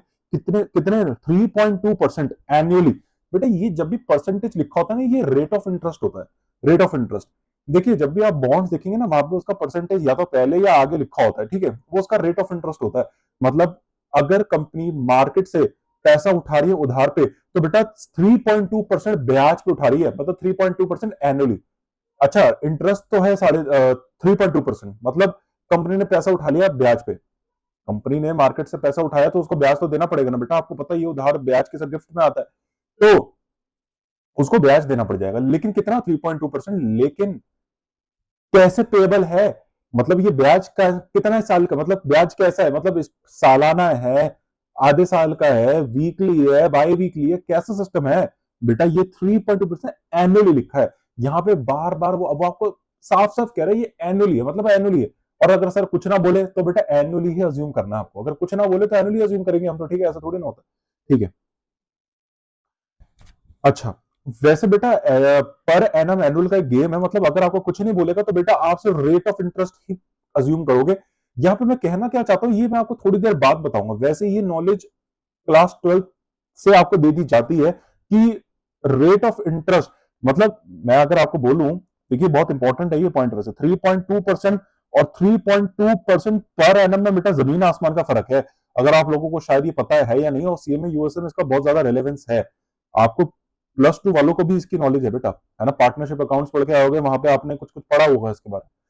3.2 मतलब बेटा बस 3.2% फ्लैट है। अभी हमको ये नहीं देखना ये साल का है, महीने का है, पता नहीं, बस जैसी जो भी अमाउंट होगा उस पर 3.2% आपको देना ही है, चाहे आपने एक दिन के लिए क्यों ना दे दिया हो। आप बस ये बोलोगे भाई साहब मैं तुझे एक दिन के लिए उधार दे रहा हूँ, मुझे इसमें 3.2% दे दियो। फिर आपने कहा ठीक है मैं ये तेरा पैसा एक दिन के लिए नहीं पूरा साल यूज करूंगा, फर्क नहीं पड़ता, मुझे 3.2% चाहिए ही चाहिए, चाहे तू मेरा एक दिन यूज करे, 2 दिन यूज करे, एक हफ्ता यूज करे, 6 महीने यूज करे या एक साल यूज करे, मुझे 3.2% ब्याज दे दियो बस। लेकिन बेटा 3.2% पर एनम का मतलब है उसको, अगर तू मेरा 12 महीने पैसा यूज करेगा, पर एनम मतलब एनम, एनुअली, अगर तू मेरा पूरे साल पूरे 12 महीने मेरा पैसा यूज करेगा तो मुझे 3.2% चाहिए। लेकिन क्या अगर मैंने 6 महीने यूज करा तो, अबे तू तो ये कह रहा है ना अगर मैंने तेरा पैसा पूरे 12 महीने यूज करा तो तू 3.2% लेगा, लेकिन वही अगर मैंने पैसा सिर्फ तेरा 6 महीने यूज करा तो, हाँ तो अगर तू 6 महीने यूज करेगा तो आधा दियो। हाँ तो बेटा ये फर्क होता है, तो यहाँ पे भी वैसे ही लगेगा, लेकिन यहाँ पे वो आपको साफ साफ कह रहा है एनुअली, ठीक है, ज्यादा कॉम्प्लिकेट आप लोगों के लिए नहीं करा है, ना ही आपके पेपर में इतना कॉम्प्लिकेट आता है। मॉक में आपने जम के ऐसी प्रैक्टिस करी होगी, पेपर में बहुत कम ऐसे टेक्निकल आते हैं बेटे, ठीक है, क्योंकि इतना टेक्निकल नहीं भर सकते, वरना आपको पता है ना टाइम का कंस्टेंट है, एग्जाम चाहता तो है बहुत कुछ आपको देने का, लेकिन उसकी भी लिमिटेशन है बेटा, उसको भी आपको एक क्वेश्चन 1.5 या 2 मिनट के अंदर अंदर कराना है, उसको भी पता है, ज्यादा टाइम स्टूडेंट इन्वेस्ट नहीं कर सकता एक क्वेश्चन के अंदर, ठीक है। चलिए, अरे बेटा आप क्या एग्जामिनर खुद नहीं कर सकता, आप ज्यादा बोल रहे हो, एग्जामिनर को बोलो तू करके दिखाते तेरा पेपर, बेटा वो खुद नहीं कर पाएगा, इसलिए उसको भी पता है, इसलिए वो अपनी लिमिट के अंदर अंदर पेपर बनाता है, ऐसा अनरियलिस्टिक टाइप भी क्वेश्चन नहीं आता बेटा, ठीक है। चलिए 3.2% एनुअली, ठीक है। 20 ईयर 20 ईयर अमोटाइजेशन, अभी 20 ईयर अमोटाइजेशन क्या है बेटा, वैसे ये कंसेप्ट अभी आपको इतना डिटेल में समझ नहीं आएगा, जो कि मैं पार्ट 2 सेक्शन बी में ज्यादा डिटेल में आपको मैं समझाऊंगा। खैर अभी आप ऐसा समझो ये पैसा इसने 20 साल के लिए उठाया बस, अभी आप अपने लेवल पे ऐसा समझो कि बेटा ये पैसे इसने 20 साल के लिए उठा लिए, मतलब अरे आप कभी बैंक से पैसा उठाते हो तो बेटा कुछ सालों के लिए कुछ कुछ टाइम लिमिट के लिए तो उठाते हो ना, कि ऐसे थोड़ी ना आज पैसा ले लिया कल लौटा दूंगा, अरे आज मैंने पैसा ले लिया 6 महीने के लिए ले लिया, 6 महीने के लिए पैसा दे दिया, 6 महीने के लिए बाद पैसा मैं तेरा दे दूंगा, ठीक है। ऐसी कंपनी है जिसने पब्लिक से पैसा उठाया, अब कंपनी ने पब्लिक से पैसा उठाया लेकिन कितने सालों के लिए, 20 सालों के लिए उठाया, 20 साल बाद पैसा रिटर्न कर देगी, तभी यहाँ पे लिखा है ड्यू 2025, मतलब किस साल पे ये ड्यू हो जाएगा, अरे कौन से साल पे ड्यू हो जाएगा, 2035 में, मतलब पेमेंट देने की बारी, मतलब ये पैसा ड्यू हो जाएगा, मतलब पेमेंट देने का ड्यू हो जाएगा, पेमेंट ड्यू हो जाएगी। बोलते हैं ना बेटा फीस ड्यू हो गई अब दे दो, ऐसी ड्यू 2025, मतलब लोन इसने लिया, कंपनी ने पब्लिक से पैसा उठाया उधार पे, 2035 को ड्यू है, 2025 को ड्यू है, मतलब जब पैसा लौटाना, पैसा उधार पे ले लिया कंपनी का थोड़ा है, पब्लिक को लौटाना भी तो है, लेकिन वो लौटाने की घड़ी, वो साल कब है, 2035। तो 2035 में इसको लौटाना है, 20 साल का ये टोटल लोन था, तो इसने लिया कब होगा, 2015 में, बेटा 2015 में लिया होगा, 20 साल का लोन चला, 2035 में हो गया है ना, 2020 प्लस 15 इज इक्वल टू 2035। ठीक है, ये सब आप देख पा रहे हो, ये सब हमारे रेलेवेंस नहीं है, ये तो मैं यूं ही गाया जा रहा हूं बेटा, लेकिन मैं आपको क्वेश्चन इंटरप्रेट करना सिखा रहा हूं, यहाँ के लिए नहीं, सेक्शन बी की तैयारी चल रही है अभी, सही बेटा, अभी सही चलेगी सेक्शन बी की तैयारी। चलिए, इशूड, पूरे सेक्शन, पूरे पार्ट 2 के अंदर जो सबसे इंपॉर्टेंट सेक्शन है बेटा, दो सेक्शन है, पार्ट बी और सेक्शन बी और सेक्शन सी। बाकी सेक्शन भी है इंपॉर्टेंट, नो डाउट, बहुत ज्यादा इंपॉर्टेंट है, और आपके सीएमए यूएसए के लिए बहुत ज्यादा रेलेवेंस भी है, जैसे सेक्शन ई हो गया, आपका सीएमए यूएसए के लिए बहुत ज्यादा इंपॉर्टेंट है उसका काम। मैं इंपॉर्टेंट की बात बता रहा हूं, मतलब स्टूडेंट्स को जो डिफिकल्ट लगते हैं, सेक्शन ई ज्यादा डिफिकल्ट नहीं है बेटा, उसका कंसेप्ट है बस time value of money, time value money सीख लिया, वो पूरा सेक्शन ई ही लप्पू सेक्शन है बेटा, बहुत इजी सेक्शन है। ठीक है, सेक्शन डी में ज्यादा कुछ है नहीं, आपके लेवल पे बहुत कम है, सीएफए एफआरएम के लेवल पे एक्स्ट्रा है। ठीक है, उनका मैं थोड़ा बहुत आपके उसमें डाल दिया। सेक्शन ए तो बेटा आपने देख ही लिया, ज्यादा कुछ इसमें है नहीं, बस ईपीएस ईपीएस था। सेक्शन बी और सेक्शन ई सी ही है जो बहुत ज्यादा टेक्निकल लगता है स्टूडेंट्स को, लेकिन आप लोगों के लिए बिल्कुल भी नहीं है, हम देखेंगे।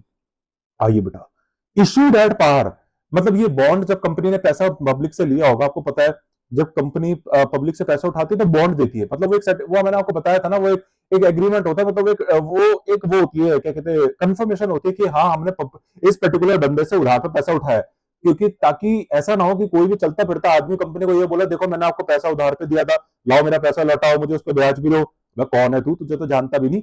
ऐसी सिचुएशन कोई भी ऐसा चलता फिरता ना आ जाए, इसलिए कंपनी क्या करती है, रिकॉर्ड पर्पस के लिए पैसा जब भी उठाती है, सामने वाले को एक पीस ऑफ पेपर भी दे देती है, उसको बॉन्ड्स बोलते हैं, ये ले बॉन्ड सर्टिफिकेट, उसके बाद मतलब वो बॉन्ड होल्डर बन जाएगा, कंपनी के पास रिकॉर्ड होता है, हाँ ये पर्टिकुलर बंदे से हमने पैसा उठाया इतने इतने रेट पे, और इतने पे ड्यू कर देंगे। ठीक है, अच्छा, कंपनी ने जब पैसा उठाया ना, उसकी इसकी फेस वैल्यू होती है बेटा, फेस वैल्यू, उस सर्टिफिकेट की फेस वैल्यू होती है, मतलब कंपनी क्या करती है, उस पेपर को देती है बॉन्ड होल्डर, मतलब सीधी सीधी बात बोलूं, वो बॉन्ड एक प्रोडक्ट है कंपनी का, सीधा बात है, वो पेपर ही तो है, वो प्रोडक्ट है, कंपनी उसको बेच के पैसा उठाती है, ये लो आप ये पैसा ले लो, और हम हमको ये अपना पेपर लो, और इस पेपर के बदले हमको पैसा दे दो बेटा, लेकिन उस पेपर की फिर कोई वैल्यू तो होगी ना, जैसे आप मार्केट में पेन खरीद के आते हो, अब आपको कैसे पता है ये पेन 10 रुपए का है, क्योंकि उस पर लिखा होता है ना 10 रुपए, वो उसकी फेस वैल्यू है, उसके थोपड़े पे लिखा हुआ है कि 10 रुपए का। अरे उसके प्रोडक्ट पे आपने देखा नहीं, उसके चेहरे पे चिपका नहीं रहा, तो ये 10 रुपए का, ये 10 रुपए का पेन है, आपको कैसे पता चलता है। आप ब्रेड लेके आते हो, भाई आप बोल रहे हो 50 रुपए की ब्रेड है, आपको किसने बताया 50 की है, क्योंकि उस ब्रेड के थोपड़े पे उसके फेस पे लिखा हुआ है ना कि हाँ ये 50 का है, उसके फेस पे लिखा हुआ है बेटा, फेस का लिटरली मतलब थोड़ी ना ह्यूमन के फेस पे, फेस इन द सेंस उस पर जो लगा हुआ है, उस चीज पे जो डिटैच लगा हुआ है, अटैच हुआ हुआ है, ये होता है।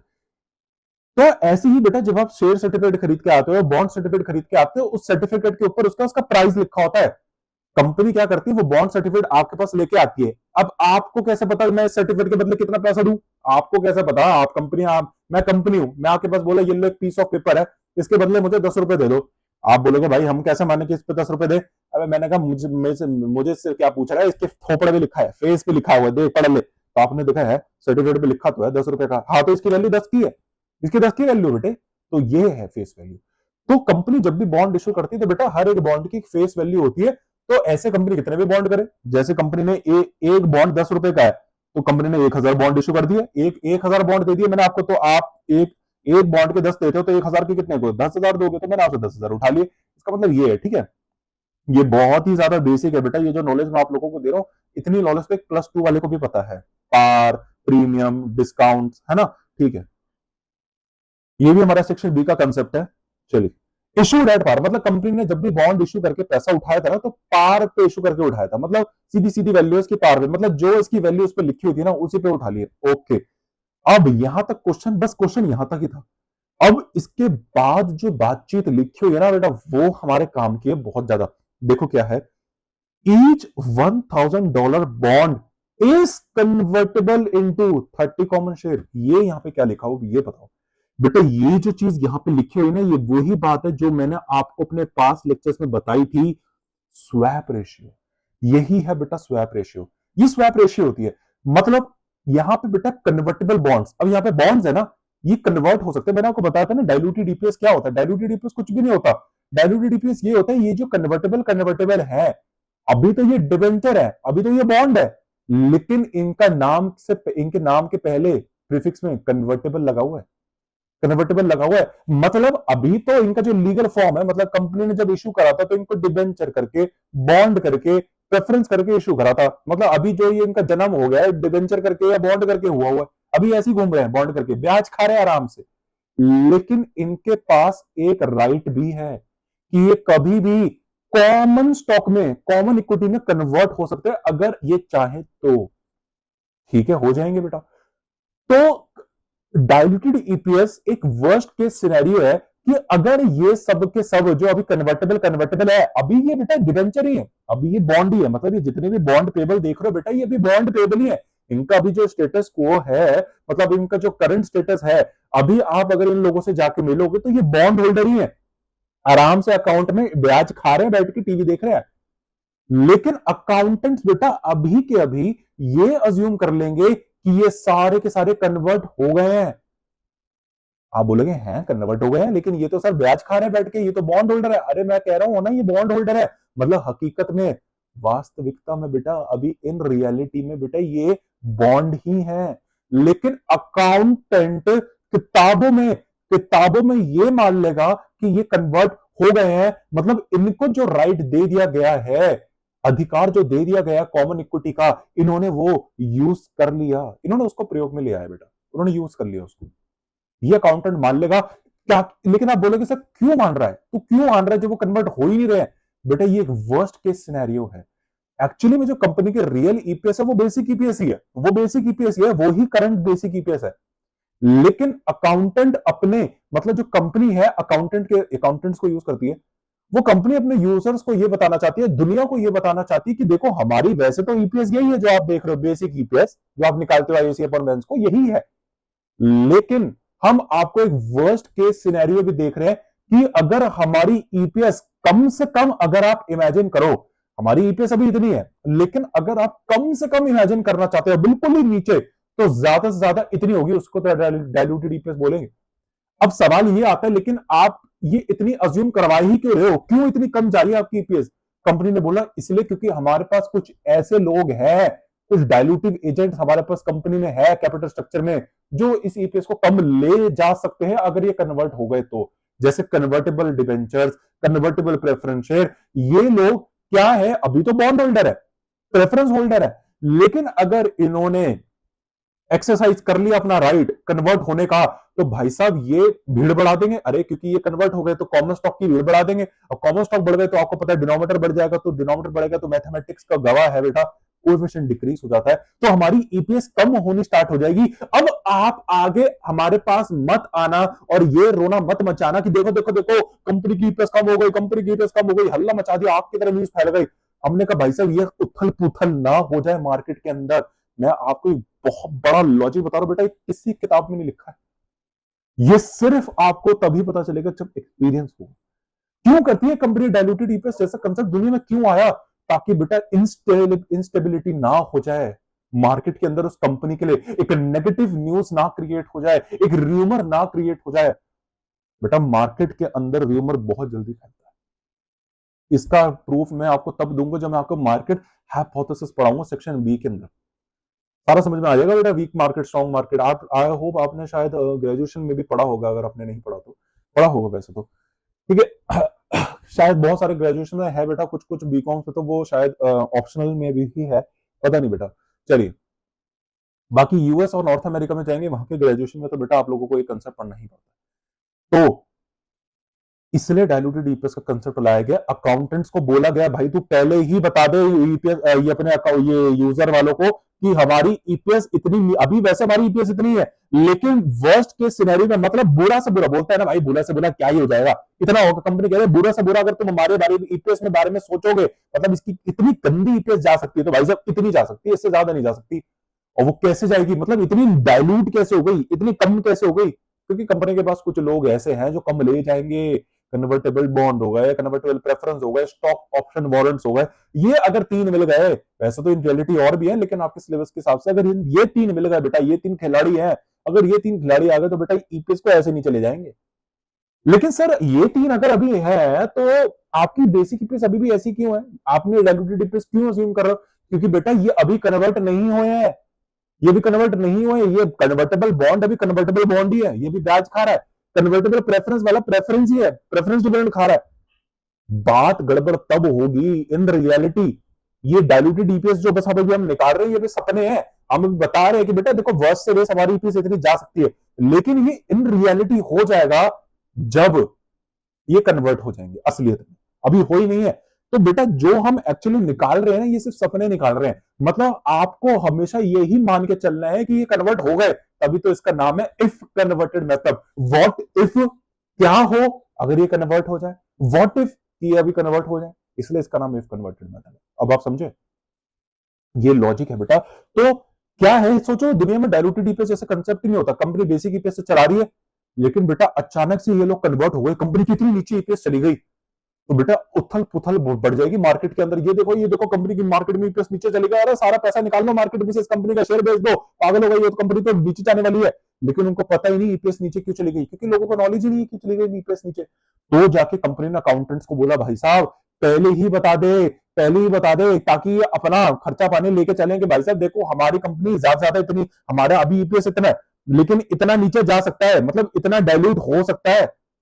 क्यों? क्योंकि हमारे पास ऐसे कुछ लोग हैं जो अगर कन्वर्ट हो गए तो इतना नीचे ले जाएंगे, अभी इतना है क्योंकि अभी कन्वर्ट नहीं हुआ, लेकिन अगर हो गए तो इतना नीचे ले जाएंगे। तो हमने आपको पहले ही बता दिया कि अगर सोचो ये कन्वर्ट हो गए तो इतनी हो जाएगी, तो आप पहले से ही अपना निवेश हमारी कंपनी में जो लेकर लगा रहे हो उसके हिसाब से लगाना, आगे फ्यूचर प्लानिंग के हिसाब से करना, देख लेना। हमने पहले ही आपको बता दिया, प्रूडेंट कर दिया, प्रोएक्टिव मेजर आपने बत कर लिए, इसलिए लिखा रह जाता है। वरना बेटा क्यों हम अकाउंटेंट्स के लिए इतनी मेहनत करेंगे भाई साहब, अकाउंटेंट बेचारे इतनी मेहनत क्यों करेंगे इसको निकालने में, समझ रहे हो, ताकि गड़बड़ ना हो जाए, उथल पुथल ना हो जाए। दूसरा कंपनी के लिए भी हेल्प करता है, क्योंकि मैंने बताया था यूजर्स 2 टाइप के होते हैं, एक तो एक्सटर्नल के लिए तो करा ही आपने, इंटरनल भी बेटा फिर कंपनी भी देखती है, अच्छा हमारी ईपीएस ज्यादा कितनी डाइल्यूट हो जाएगी, फिर कंपनी भी उसके हिसाब से चैनलाइज करती है चीजें। ठीक है, चलिए अब आते बेटा, तो मैंने आपको बहुत डिटेल डिस्कशन इसके ऊपर बता दिया। आइए बेटा, each $1,000 bond is convertible into 30 common share, ये एक रेशियो है। अब सोचो बेटा, अब आती है शुरू, ये कहानी बेटा बहुत सिंपल लॉजिक से। सोचो बेटा आप एक बॉन्ड होल्डर हो, ये इस एग्जांपल में आप अपने आप को रखो, आपको अपने आप को रखना है बेटा, 1 सेकंड में समझ आ जाएगा, मैं समझता हूं कैसे। देखो आप एक बॉन्ड होल्डर हो, मैं एक कंपनी हूं, आप एक बॉन्ड होल्डर हो, ठीक है ठीक है। मैंने बेटा आपको एक बॉन्ड इशू करा, मतलब मैंने आपको एक बॉन्ड बोला भाई साहब ये बॉन्ड खरीद लो और इसके बदले मुझे पैसा दे दो, लेकिन सर आपने ये तो बताया नहीं कितने पैसे, देख लो बेटा कितने पैसे, ये लो यहां लिखे हुए $4 लाख उठाया मैंने आपको टोटल, मैंने आपसे टोटल कितना डॉलर उठा लिया बॉन्ड इशू कर करके, $4 लाख। मैंने आपको बोला भाई साहब आप मुझे पैसा दे दोगे उधार पे, आपने कहा ठीक है। तो मैंने कहा कितने पे दोगे, आपने कहा आपने कहा 3.2% ब्याज दूंगा, मैंने कहा ठीक है चलो मैं तुमको साल का 3.2% ब्याज दे दूंगा, मुझे आप 4 लाख दे दो, और उसके बदले मैंने आपको बेटा सर्टिफिकेट दे दिया, उस पर लिखा हुआ है कि देखो उसने मुझे 4 लाख रुपए दिए, वो फेस वैल्यू हो गई, तो मैंने आपको इतना दे दिया और आपने मुझे 4 लाख दे दिया, 3.2% की बात हुई है, 20 साल बाद मैं आपको रिटर्न करूंगा 2035 के अंदर, ठीक है, इशूड एट पार करेक्ट, ठीक। अब लेकिन जब मैंने आपको बेटा बॉन्ड्स इशू करे थे ना, आपके उस बॉन्ड्स में, बॉन्ड इंडेंचर के अंदर बेटा एक राइट भी लिखा हुआ था कि आप कन्वर्टेबल हो, मतलब आप उस प्रजाति के हो बॉन्ड होल्डर्स में जब आप कन्वर्ट हो सकते हो कॉमन इक्विटी के, मतलब अभी जो मैंने आपको इश्यू करा, मतलब अभी जो आपका करंट स्टेटस है आप बॉन्ड होल्डर हो, लेकिन अगर आपके पास एक राइट है कि आप चाहो तो बेटा कॉमन इक्विटी के अंदर भी अपने आप को कन्वर्ट कर सकते हो, मतलब आप कॉमन इक्विटी के अंदर कन्वर्ट हो जाओगे अगर आपको प्रॉफिट शेयरिंग लेनी है। तो आपने देखा यार मार्केट में, बताओ कॉमन शेयर यार नेक्स्ट लेवल कमा रहे हैं, मार्केट प्राइस ऑफ शेयर बढ़े जा रहा है, एमपीएस जिसको देखो मार्केट प्राइस बढ़ाया जा रहा है, वेल्थ मैक्सिमाइजेशन करा जा रहा है, और हम 3.2% ब्याज लेके खुश हो रहे हैं। अरे नो डाउट यार चार्ज अगेंस्ट प्रॉफिट है, लॉस में भी हमको मिलता है, तो क्या अबे मिल भी तो 3.2% ही रहा है, लेकिन ये कॉमन इक्विटी वाले पता नहीं कितना कितना 22% रिटर्न, पता नहीं कितना कितना रिटर्न, अनलिमिटेड रिटर्न। आपको तो बेटा कॉमन स्टॉक की तो कोई लिमिट की कमी नहीं है, क्योंकि प्रॉफिट अनलिमिटेड भी हो सकता है। नेक्स्ट लेवल डिविडेंड कमा रहे हैं, चलो डिविडेंड छोड़ो यार, इनका मार्केट प्राइस ऑफ शेयर ही बढ़े जा रहा है यार, काश हम भी कॉमन इक्विटी होते, तो बेटा ये काश रियलिटी में बदल जाएगा। क्यों? क्योंकि आप एक special type of bond holder हो, आपके पास एक राइट है कि आप कॉमन इक्विटी में कन्वर्ट हो जाओ। तो आपने देखा अभी हमारे पास ये राइट है यार, एक काम करता हूं मैं कन्वर्ट हो रहा यार, मुझे नहीं रहना, मैं टीम को छोड़ रहा हूं, बॉन्ड होल्डर्स को, मुझे नहीं रहना यहाँ पे, बेकार है, मैं नहीं ले रहा यार 3.2% एनुअली। हम ये लालच दे रखा है इन्होंने 3.2% एनुअल का, हम तो कॉमन इक्विटी में जा रहे हैं, हम तो भाई गए। तो आप कंपनी के पास गए, आप आए कंपनी कंपनी सुनो मेरे पास आ गए, अपने को सुनो भाई, आप हम अभी बताओ बॉन्ड होल्डर है, आपने मेरे से $4 लाख उठाए थे, ठीक है, मैंने कहा ठीक है उठाए थे। अब आप क्या करो सर, ये जो मेरे बॉन्ड्स है ना, आप इनको रख लो। मैंने कहा आपके पास अभी कितने बॉन्ड्स है, लेकिन पहली बात आप लेकिन आए क्यों है सर, आपको क्या दिक्कत आ गई, आपको अपना पैसा वापस चाहिए क्या? वो तो नहीं मिलेगा सर, वो तो 2035 में मिलेगा आपको। आपने कहा नहीं नहीं सर, हमको पैसा नहीं चाहिए, वो हमको भी पता है 2035 में मिलेगा, हम क्या चाहते हैं कि आप हमको कॉमन इक्विटी में कन्वर्ट कर दो। मैंने कहा ऐसा थोड़ी ना होता है, ऐसा नहीं होता भाई साहब, अब आप बॉन्ड होल्डर हो तो आप बॉन्ड होल्डर ही रहेंगे, कॉमन इक्विटी नहीं बन सकते। आपने कहा भाई साहब हम वैसे ऐसे वैसे बॉन्ड होल्डर नहीं है नॉर्मल वाले, हम भाई साहब स्पेशल टाइप है, हमारे पास एक राइट है, हम कन्वर्टेबल बॉन्ड है। अच्छा, मैंने कहा अच्छा अच्छा आप कन्वर्टेबल बॉन्ड है भाई साहब, आपके लिए तो चाय समोसा लाना पड़ेगा, आप यहाँ बैठ जाइए। आपने कहा ठीक है हम आते हैं। मैंने कहा पहले आप ये बताइए, लेकिन मैंने बोला आप लोगों को कन्वर्टेबल बॉन्ड्स है, ठीक है आप कॉमन इक्विटी में कन्वर्ट हो जाएंगे, लेकिन आप मुझे एक बात ये भी बता दीजिए कि आपके पास अभी कितने बॉन्ड्स हैं। आपने कहा ये तो नहीं पता, आपने बस हमसे $4 लाख उठाए थे, इतना ही पता है। अच्छा, मैंने आपको बोला था बेटा, मैंने आपको बॉन्ड्स भी तो दिए थे इश्यू करके, कितने थे? अब सर वो तो पता नहीं, आप ही बता दो। मैंने कहा ठीक है चलो वो मैं बता देता हूं बेटा। ईच $1,000 बॉन्ड, यहाँ पे मैंने क्या लिखा, यहाँ पे लिखा इशूड एट पार, मतलब वो ये तो बात बिल्कुल बात, मतलब इतना तो पता चलेगा ये बॉन्ड एट पार है, मतलब जब भी मैंने आपसे पैसा उठाएगा एट पार, मतलब जो भी उसमें वैल्यू लिखी थी उसी वैल्यू पे उठाया। ओके, ईच $1,000 बॉन्ड, मतलब एक बॉन्ड की कितनी पार वैल्यू है, $1,000 बॉन्ड। अरे यहाँ पे लिखा है ना ईच $1,000 बॉन्ड, मतलब उस बॉन्ड की $1,000 वैल्यू है, एक बॉन्ड की, ईच है ना वन, मतलब one bond is equal to बता $1,000। ओके, मतलब जब मैंने आपको एक बॉन्ड दिया होगा तो आपने देखा कि उसके चेहरे पे उसके फेस पे $1,000 लिखा है, ओके, तो आपने उसके बदला मुझे $1,000 दे दिया। लेकिन ऐसे करते करते करते करते करते मैंने आपसे टोटल कितना पैसा उठा लिया, $4 लाख। तो अगर एक बॉन्ड की वन बॉन्ड की $1,000 वैल्यू है, तो ऐसे करते करते मैंने आपसे $4 लाख उठा लिया, तो कितने बॉन्ड्स मैंने आपको इश्यू कर दिए होंगे? मतलब अगर मुझे आपसे $1,000 उठाना है तो उसके लिए मुझे आपको एक बॉन्ड देना पड़ेगा, लेकिन वही अगर मुझे आपको $4 लाख उठाना है तो कितने बॉन्ड्स देने पड़ेंगे आपको? तो बेटा ये हम लीनियर रिलेशनशिप से, जिसको हम यूनिटरी मेथड बोलते हैं, उससे भी तो निकाल सकते हैं। तो बेटा ये आ गया 400 बॉन्ड्स, 400 बॉन्ड्स निकाल लिया। तो मतलब आपके पास अभी कितने बॉन्ड्स पड़े हैं? 400 बॉन्ड्स। तो आप ये 400 बॉन्ड्स लेके मेरे पास आ गए, ये 400 बॉन्ड्स लेके बेटा मेरे पास आ गए, और आपने बोला देखो भाई साहब कंपनी, ये मेरे पास अभी 400 बॉन्ड्स है, और आप इन 400 बॉन्ड्स के बदले मुझे कॉमन शेयर्स दे दो, क्योंकि अब मैं कॉमन इक्विटी बनना चाहता हूं। तो बेटा आप कॉमन इक्विटी कब बनोगे? जब आपके पास कॉमन शेयर्स होंगे। अरे शेयर्स से ही तो पता चलेगा, मतलब उस इंस्ट्रूमेंट से, उस सिक्योरिटी से ही डिसाइड होगा कि आप अभी क्या हो। मतलब अगर आपके पास बॉन्ड्स है, मतलब बॉन्ड सर्टिफिकेट है, तो आपको बॉन्ड होल्डर बोला जाएगा। वही अगर आपके पास प्रेफरेंस शेयर है तो आपको प्रेफरेंस शेयर बोला जाएगा। अगर आपके पास कॉमन शेयर है तो आपको कॉमन शेयर है। ऐसे थोड़ी ना कि किसी के पास अगर कॉमन शेयर है उसको बॉन्ड होल्डर बोल दिया जाएगा, या किसी के पास अगर प्रेफरेंस शेयर है उसको कॉमन इक्विटी। बेटा इंस्ट्रूमेंट से डिसाइड होगा ना। तो अभी आपको बॉन्ड क्यों बोल रहे हैं? क्योंकि अभी आपके पास 400 बॉन्ड्स है, लेकिन अब आप बोल रहे हो यार मैं थक गया, मेरे मेरे मेरे टैग से, मेरे ऊपर से ये टैग हटा दो बॉन्ड्स का, मुझे नहीं चाहिए, क्योंकि जब तक ये बॉन्ड का टैग लगा रहेगा मुझे 3.2% का ब्याज मिलता रहेगा। अरे यार मुझे नहीं चाहिए, मुझे तो मालिक बनना है, मालिक, असली प्रॉफिट शेयरिंग चाहिए। तो भाई साहब आप एक काम करो, मुझसे बताओ ये बॉन्ड्स ले लो और इसके बदले मुझे शेयर दे दो।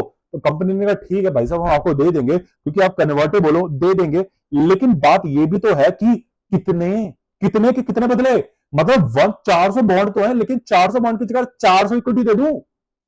नहीं, इसे कहते हैं स्वैप रेशियो। आपके बॉन्ड सर्टिफिकेट, आपके वो जो इंडेंचर है बेटा, उसके अंदर सारी चीजें लिखी होती है कि कितना स्वैप, मतलब स्वैप रेशियो भी लिखी होती है कि कितने बॉन्ड्स के बदले, मतलब अगर आप कन्वर्ट हो गए तो आपको उसके बदले कितने शेयर मिलेंगे। जैसे बेटा 10 रुपए से, अगर एक 10 रुपए है, एक 10 रुपए के बदले आप अगर पेन खरीद के आओगे तो आपको एक पेन मिलेगा 10 रुपए वाला, लेकिन वही बेटा वही अगर 1 रुपए की टॉफी खरीदोगे 10 टॉफी भी आ जाएंगी। तो ये करेंसी है। तो ये अलग अलग इंस्ट्रूमेंट्स, अलग अलग, तो कंपनी ने करेंसी बना रखी है इसकी, मतलब 1,000 बॉन्ड्स अगर आप लोगे तो आपको इतने मिलेंगे, तो ऐसा है। तो देखो यहाँ पे कंपनी ने बताऊं बेटा, एक देखिए करेंसी लिखी हुई है, लिखा हुआ है ईच $1,000 बॉन्ड। अब ये $1,000 हटा दो, ये कंफ्यूज करेगा आप, वरना आप ये सोचेगा 1,000 बॉन्ड 30 में कन्वर्ट है। कंफ्यूज मत हो ना, ये $1,000 बॉन्ड यहाँ पे इसलिए लिखा ताकि आपको पार वैल्यू बता दे, मतलब इस बॉन्ड की, एक बॉन्ड की कितनी वैल्यू है। अरे इसके एक थोपड़े पे जो इसके लिखा हुआ है फेस पे कितनी वैल्यू है, $1,000। अब ये हटा दो, अब यहाँ पे लिखो ईच बॉन्ड, मतलब हर एक bond is convertible into 30 share. मतलब करेंसी की अगर बात करें यहाँ पे, मतलब 1 bond is equal to 30 common share, मतलब एक बॉन्ड 30 कॉमन शेयर के बराबर है। मतलब अगर कोई बंदा 30 कॉमन शेयर खरीदना चाहे तो वो सीधा सीधा एक बॉन्ड, सीधा सीधा एक बॉन्ड कंपनी को दे दे अपना। अगर उसने एक बॉन्ड दे दिया, कंपनी उसको 30 शेयर दे देगी, प्रोवाइडेड वो कन्वर्टेबल वाला है। ऐसे थोड़ी ना बेटा कोई नॉर्मल वाला, नॉर्मल डेट वाला है वो भी लेके घूम रहा है, ऐसा नहीं हो सकता, क्योंकि कन्वर्टेबल उसके राइट होना चाहिए तभी वो कन्वर्ट करेंगे। ठीक है, चलिए, तो $1,000 बॉन्ड। अच्छा, ये जो बेटा कन्वर्टेबल होते हैं ना, जनरली इनका रेट ऑफ इंटरेस्ट कम होता है। मैं आपको एक बात बता देता हूं, जो अपने नॉर्मल वाले होते हैं, मतलब जो सिंपल डिबेंचर्स होते हैं, जो सिंपल बॉन्ड होल्डर होते हैं, उनका रेट ऑफ इंटरेस्ट बहुत ज्यादा होता है as compare to the convertible bonds. ऐसा बिल्कुल भी अपने दिमाग के अंदर मत ले आना कि बेटा कन्वर्टेबल बॉन्ड्स में आपको वही रेट ऑफ इंटरेस्ट मिलेगा जो एक नॉर्मल बॉन्ड होल्डर को भी मिलता है। नहीं बेटा, उनको ज्यादा ज्यादा 8-9% भी मिल जाता है, डिपेंड करता है बॉन्ड की रेटिंग भी क्या है। ठीक है, अगर क्योंकि बॉन्ड की रेटिंग बेटा अगर थोड़ी कम भी होती है ना, वहां पर रेट ऑफ इंटरेस्ट ज्यादा होता है, क्योंकि वहां पर रिस्क ज्यादा होता है। ठीक है, वो देखेंगे हम सेक्शन बी में। तो यहां पे लेकर रेट ऑफ इंटरेस्ट कम होता है। आप बोलोगे ऐसा भेदभाव क्यों है सर? क्योंकि बेटा यहाँ पे आपको क्रीम भी तो मिल रही है, उन बेचारों के पास बेटा कोई राइट थोड़ी ना है, उनके पास राइट थोड़ी ना है, वो बॉन्ड, वो इक्विटी में थोड़ी ना कन्वर्ट हो सकता है। मतलब उनका जो जन्म है ऐसा बॉन्ड होल्डर भी है, और अगर मरना है वो भी बॉन्ड होल्डर ही है। लेकिन बेटा आप लोगों के पास फिर भी राइट है, मतलब आप जन्म तो बॉन्ड होल्डर होकर करके हुए हो, लेकिन डिपेंड करता है बेटा आप किस, लेकिन जब आपका वो रिडेम्पशन होगा वो डिपेंड करता है आप कहां पे जा रहे हो, बॉन्ड में जा रहे हो, कॉमन इक्विटी में जा रहे हो, ये भी तो है ना। इसलिए आपको कॉमन इक्विटी अगर आप हो जाओगे तो आपको तो बेटा प्रॉफिट्स मिलेंगे, तो आपको तो मजा आ जाएंगे बेटा, प्रॉफिट में से डिविडेंड लोगे, खूब सारा प्रॉफिट कमाओगे, मार्केट प्राइस इंक्रीज होगा तो आपको तो खूब बेनिफिट मिलेंगे। तो बेटा आपको वहां पे बेनिफिट मिल रहा है ना, तो इसलिए आपका रेट ऑफ इंटरेस्ट कम होता है, क्योंकि बेटा आपके पास खूब बेनिफिट है। इसलिए बेटा यहाँ पर 3.2% एनुअली है, जनरली 3.2% एनुअली होता नहीं है। बॉन्ड्स में तो 6-5% का रेट ऑफ इंटरेस्ट तो होता ही होता है, लेकिन वो नॉर्मल बॉन्ड्स का होता है। चलिए, अब यहाँ पे बेटा हमको स्वैप रेशियो भी दे दी, क्योंकि आप मेरे पास आए, आपने कहा भाई साहब ये 400 बॉन्ड्स है, लाओ मुझे 400 शेयर दो। मैंने कहा भाई साहब आराम से, ऐसा नहीं होता आपकी मर्जी से कि 400 बॉन्ड है तो 400 शेयर देने के। किसने बोला आपको 400 bond is equal to 400 share? ऐसा नहीं है भाई साहब, हम बताएंगे, हमने आपको बता रखा है। ऐसे थोड़ी ना, एक बॉन्ड कितना इक्विवेलेंट है शेयर्स का उसके हिसाब से देंगे भाई साहब। एक स्वैप रेशियो बता रखी है, तो ये रही swap ratio, 1 bond is equal to 30 common share. मतलब हर एक बॉन्ड के बदले हम आपको 30 शेयर देंगे। मतलब अगर आप अपना एक बॉन्ड मुझे दोगे तो उससे मैं आपको स्वैप कर दूंगा 30 शेयर। मतलब जैसे ही आप अपना एक बॉन्ड दोगे, कंपनी आपको हाथों हाथ 30 शेयर दे देगी, एक हाथ ले एक हाथ दे, ऐसा। मतलब स्वैप हो गया ना, ये देखो यहाँ पे स्वैप हो गया, एक्सचेंज हो गया, एक बॉन्ड के बदले 30 शेयर आ जाएंगे आपके पास, इसे कहते हैं स्वैप रेशियो। ठीक है, तो बेटा अभी आपके पास कितने बॉन्ड्स है? 400। अब देख लेते हैं, यहां भी लीनियर रिलेशनशिप, बेटा यहां पे सब फॉर्मूला लगाते हैं, कोई फॉर्मूला है ही नहीं सेकंड क्लास का। Linear relationship, unitary method. एक बॉन्ड के बदले अगर आप एक बॉन्ड स्वैप करोगे तो आपको कितने शेयर मिल जाएंगे? 30 शेयर मिल जाएंगे। वही अगर आपके पास 400 बॉन्ड्स हैं तो आपको कितने, अगर आप एक बॉन्ड स्वैप करोगे तो 30 शेयर मिलेंगे, तो 400 बॉन्ड स्वैप करोगे तो कितने मिल जाएंगे? 1200। नहीं 1200 नहीं है, ये होगा बेटा 4000, 12,000, 12,000 शेयर मिलेंगे आपको, 12,000 शेयर। तो यहां पे आप जो कन्वर्ट हो रहे हो, देखो 400 बॉन्ड्स आपके पास थे, अब आप चले गए टीम में कॉमन स्टॉक की। पहले आप टीम थे कॉमन कन्वर्टेबल बॉन्ड की, आपने वो टीम छोड़ दी, आपने कहा हमको नहीं रहना, हमको कन्वर्टेबल स्टॉक कॉमन स्टॉक कर दो। कॉमन स्टॉक अगर आप हो जाओगे तो अब आपको कंपनी कितने शेयर देगी? 12,000 शेयर देगी। आपको लग रहा होगा यार 400 बॉन्ड्स है लेकिन मिल 12,000 है, क्योंकि ये कंपनी की अपनी करेंसी है। कंपनी ने बोला भाई साहब एक बॉन्ड इज इक्वल टू 30, मतलब 30 कॉमन शेयर एक बॉन्ड के बराबर है। मतलब अगर आप एक तराजू में 30 बॉन्ड शेयर रख दोगे और एक बॉन्ड रखोगे तो वो बराबर हो जाएंगे। इतना है वेटेज एक बॉन्ड का। ठीक है, बॉन्ड का वेटेज है। ठीक है, तो आपको यहाँ पे 12,000 शेयर मिल जाएंगे। तो कंपनी ने कहा ठीक है लाओ भाई साहब आपको 4,000 दो। आपने जैसे ही बेटा बॉन्ड दे दिए, वहीं के वहीं आप कैंसल हो जाओगे, अब आप बॉन्ड होल्डर नहीं हो। और अब जब आपको कॉमन स्टॉक दे दिए तो आप अब कॉमन इक्विटी बोले जाओगे। दुनिया की नजर में अब आप बॉन्ड होल्डर नहीं हो, क्योंकि अब आपको रेट ऑफ इंटरेस्ट नहीं मिलेगा। अब आपको रेट ऑफ इंटरेस्ट नहीं मिलेगा, क्योंकि अब आपको रेट ऑफ इंटरेस्ट खुद डबल डबल बचे। अबे ऐसा थोड़ी ना होता है भाई साहब, आपकी अभी अब आप कन्वर्ट हो गए इक्विटी में, कॉमन स्टॉक में कन्वर्ट हो गए, तो बेटा जब आप कॉमन स्टॉक में कन्वर्ट हो गए तो आप कॉमन स्टॉक की टीम में चले गए। ये है कमरा डिवेंचर की, ये टीम है डिवेंचर्स की, बॉन्ड्स की, ये टीम है कॉमन स्टॉक की। आप इस टीम से निकल गए, आपको निकाल के धक्के मार के, क्योंकि अब इनकी प्रजाति की थोड़ी ना हो। आपने कहा भाई ये कौन है बे, ये कौन है बेटा, हाइना के झुंड में अगर शेर आ जाएगा तो वो तो बोलेंगे ना भाई ये कौन आ गया, है ना, ये तो हमारे झुंड का है ही नहीं, तो भगा देंगे उसको। ऐसे ही बेटा आप पहले बॉन्ड बॉन्ड थे, तो एक उनके बॉन्ड में जेम्स बॉन्ड बन के घूम रहे थे, लेकिन बेटा अब आप कॉमन इक्विटी बन गए तो ये बोलेंगे भाई कौन आ गया निकालो, तो आपको कॉमन इक्विटी की टीम से बाहर निकाल देंगे।